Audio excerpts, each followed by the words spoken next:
The Peter Schiff Show. Well, the Federal Reserve wrapped up its two-day FOMC meeting today with its traditional statement followed by the press conference with Janet Yellen. Nobody expected the Federal Reserve to raise interest rates. That's not supposed to happen until sometime in 2015. That's the consensus. But everybody was expecting the Federal Reserve, or most people were expecting, that they would drop from the language of their statement the reference to considerable time period, right? The Fed has always been saying that there will be a considerable time between the ending of asset purchases, which just recently happened, and the first rate increase. And the question is, well, how long does considerable period mean? Because it's never actually been defined. Nonetheless, there was a lot of thinking that the Fed would drop the considerable period reference from its language. And sure enough, the way the Bloomberg reported it, that's exactly what the Federal Reserve did. If you read the way they covered this press release, this statement, Bloomberg's headline is Fed removes the considerable period reference. Let's look at what they said. I'm going to read you what was written here. Based on its current assessment, the committee judges that it can be patient in beginning to normalize the stance on monetary policy. So instead of waiting for a considerable period, they're just going to be patient. Now, what does patient mean? Because we didn't really know what a considerable period means. Well, let me finish reading the sentence, or the next sentence. The committee sees this guidance as consistent with its previous statement that it will likely be appropriate to maintain the 0 to 1/4% price target range for the federal funds rate for a considerable time following the end of asset purchase programs. So wait a minute. They just dropped the words considerable period, replaced it with patient, and then in the very next sentence, they said that patient is basically equivalent to considerable period.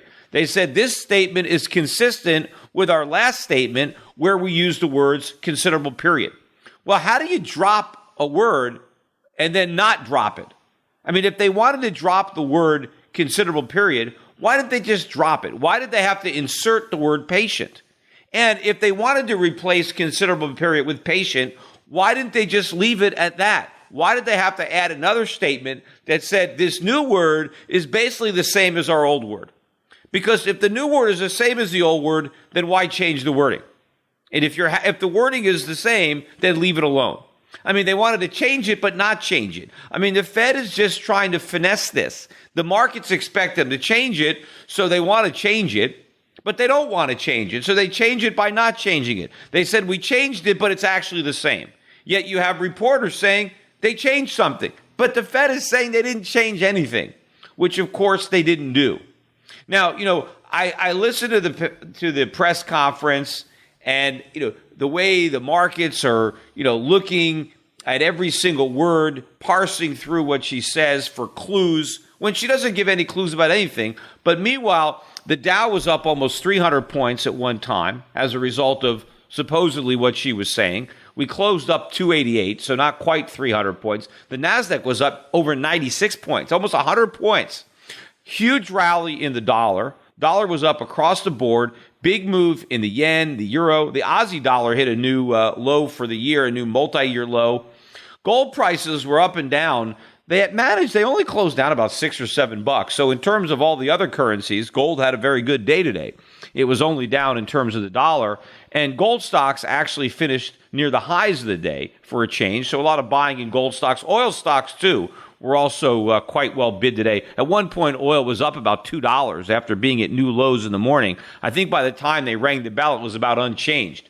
But it was a very volatile day. But why do the markets react this way to Janet Yellen? Because every time she's had a press conference recently, there's been a big rise in the stock market and a big rise in the dollar. Well, of course, one reason is because Janet Yellen always speaks optimistically about the U.S. economy. But why should she speak otherwise? I mean, what do people expect? I mean, pretty much no matter what Janet Yellen actually believes, she's going to be optimistic. As long as the numbers on the surface appear good, as long as people believe the economy is strong, Janet Yellen isn't going to do anything to pierce that bubble of confidence, right? That's the last thing that she wants to do. So it doesn't really matter what she says. She's going to be bullish no matter what. So either she's bullish because she's foolish or she's bullish because she's lying, but it really doesn't make any difference as far as what she's going to say. Yet people react to her statements as if it's some kind of reaffirmation of their optimism about the U.S. economy. But of course, they're trying to figure out rates. And, every time she's talking, people say, aha, you see, she says she's going to raise rates. And so the dollar goes up. But she doesn't actually say she's going to raise rates. She talks about the possibility of raising rates, that rates are going to go up as long as the data supports the increase. But she doesn't define exactly what that data would be.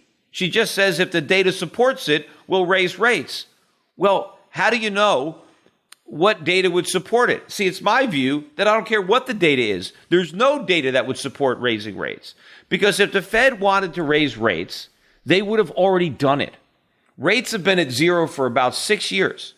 Why has the Fed not raised rates? Why doesn't somebody at the press conference ask Janet Yellen, hey, Janet, you're thinking about raising rates next year, right? Some people are saying now, because you said a couple of meetings, because I think there was a comment, you said, well, we might consider raising rates in a couple of meetings, which is maybe one meeting sooner that people were thinking, because a couple is two, and she didn't say a few, she said a couple. So now some people think, hey, maybe you're going to raise interest rates in April as opposed to June. But all the Fed is talking about is the point at which they might consider raising interest rates. Not that they actually would do it. But why doesn't somebody ask Janet Yellen, if you're going to raise interest rates in April or June, why not just raise them now? I mean, why wait? What is the point of waiting? If you think higher interest rates are appropriate in 4 months or 6 months, why are they not appropriate now? I mean, what is going to change between now and April or June that would mean that we need higher interest rates in April or June, but they should be at zero now? See, because she can't answer that question, because nothing is going to change. The reason she's not raising interest rates right now is because she doesn't want to, because she's afraid of the effect it might have on the economy, on the markets. Well, how is that effect going to be any different if she waits until April or June? It's not.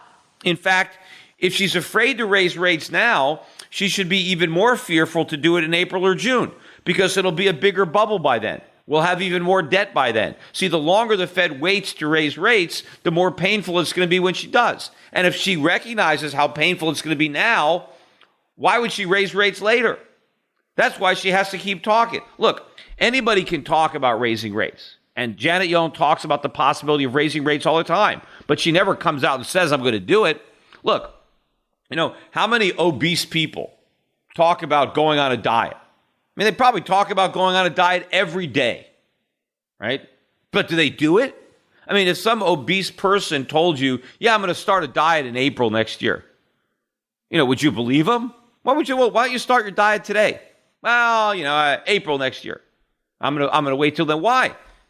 Especially if they keep eating and they're even heavier then, because now they have to go on an even bigger diet. Hey, why not start your diet now? The reason people talk about starting diets in the future is because they're not going to actually go on a diet. If they were going to go on a diet, they wouldn't talk about a future diet. They would just go on a diet right now. That's what they would do, right? Just like a guy who's addicted to drugs, right? I'm going to quit drugs, right? In the future. In the meantime, I'm going to continue using, right? If you're going to quit, quit. You don't talk about it. That's what Janet Yellen is doing. Why does she talk about raising rates? Because she doesn't want to raise them. If she wanted to raise them, she would do it. But she can't do it. And the longer she waits, the harder it is, which means the less likely that it will be. I'd like to see somebody ask her the question, Janet Yellen, what are you going to do? What is the Fed's policy going to be if economic growth slows? Now, I know you don't believe that's going to happen. I know you're very optimistic, but what if you're wrong? It is possible. I mean, the Fed has been wrong before. In fact, it's wrong more often than it's right. So what is Fed policy going to be if economic growth slows down? Or what if unemployment picks up? What are you going to do? And of course, if she answered that question, she would have to say, well, we're going to restart QE, because that's exactly what they would do, because that's all they can do.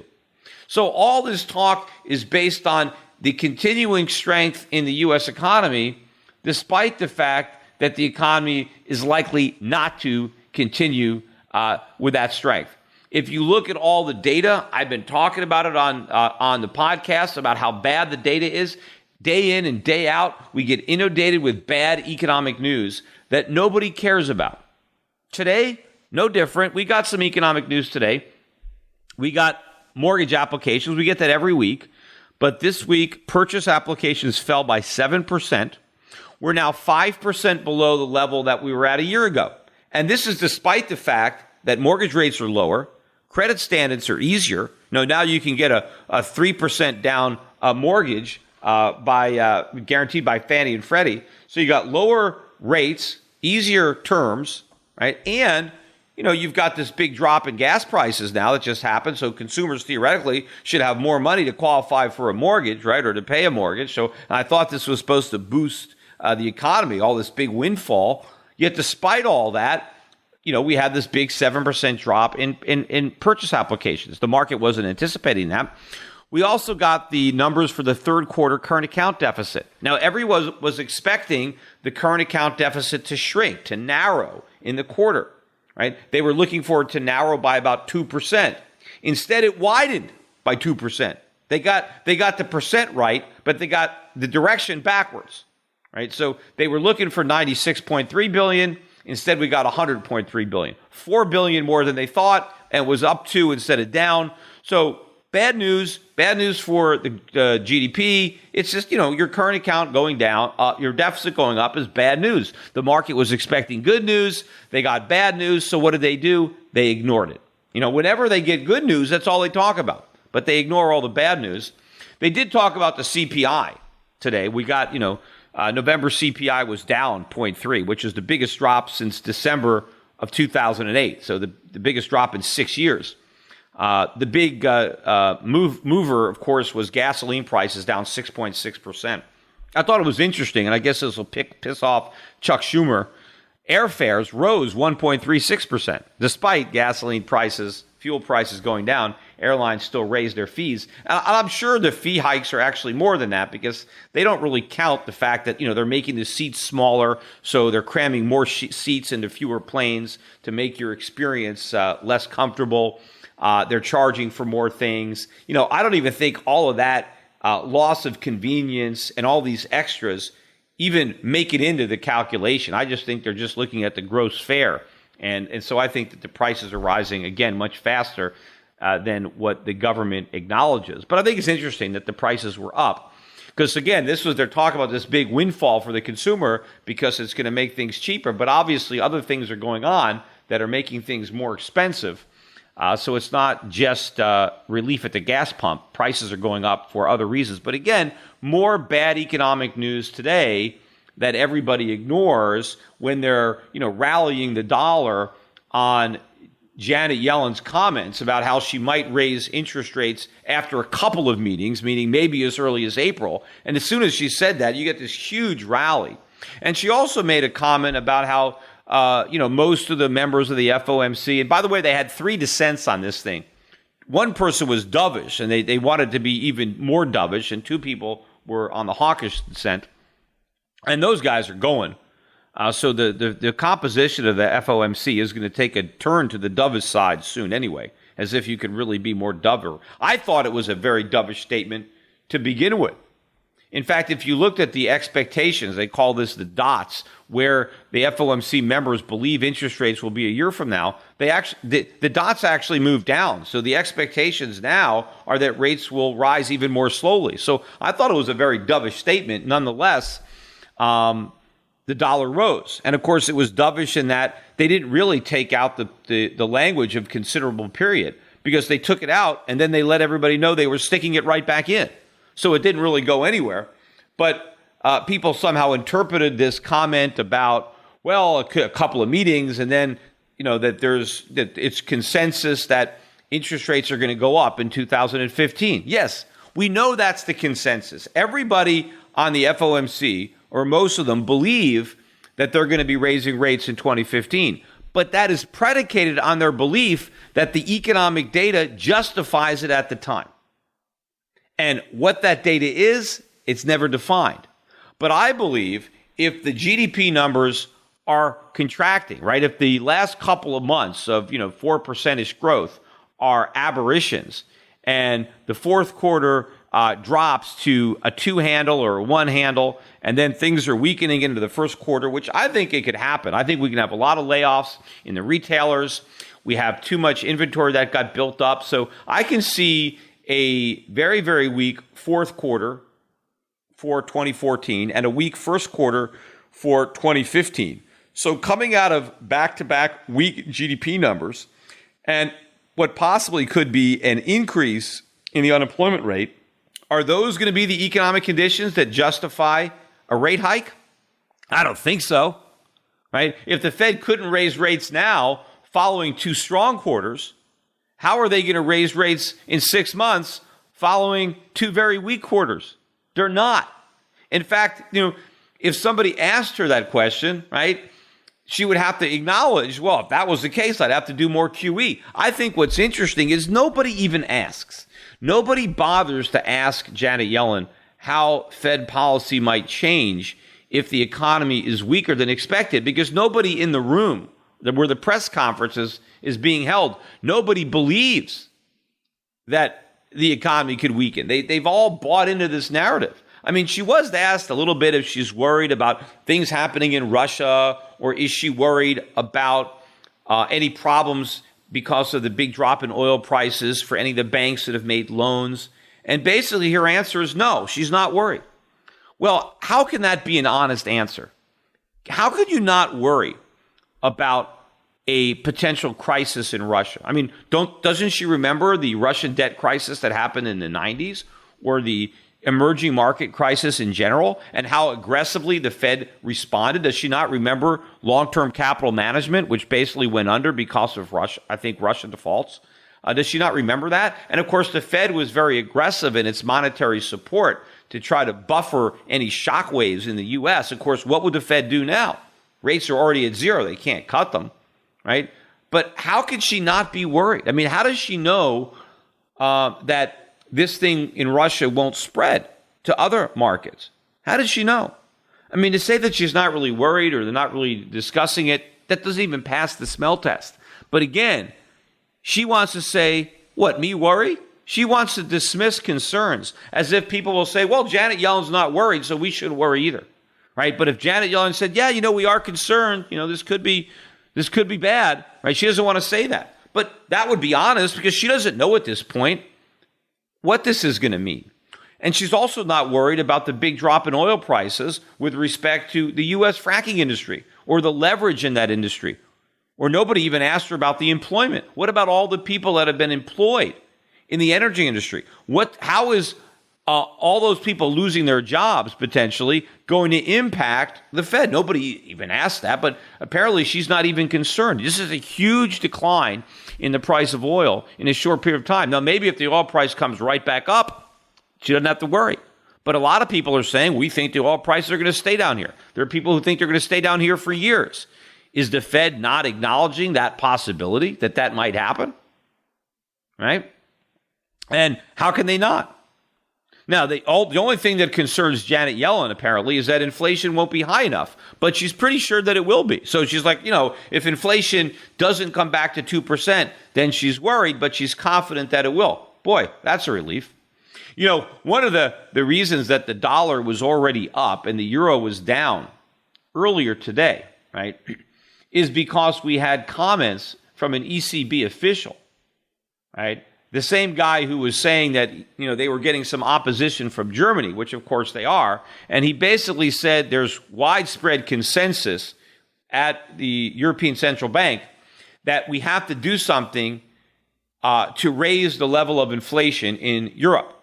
Right? And of course, the minute, the traders hear these words, they have to do something to increase the amount of inflation, right? They immediately think, aha, they're going to do QE, and they sell off the euro because obviously QE is negative for the euro, which is why they shouldn't do it, right? Why would you want to hurt your own currency? That wouldn't be consistent with a sound economy. But, whenever you hear the words, when you hear a banker saying, we need to raise the level of inflation, forget about inflation. Just substitute the words consumer prices. See, what that official really said is that we need to work to make sure that we make consumer prices higher. We need to make prices more expensive for European consumers. We need to increase the cost of living for European consumers. Because when you put it in those terms, why would that be a good thing? Right? Why would making things more expensive be good for prosperity? I mean, I think the Russians would take exception to that right now. What is the big concern right now for average Russians? It's rising consumer prices that have been brought about by a weak euro.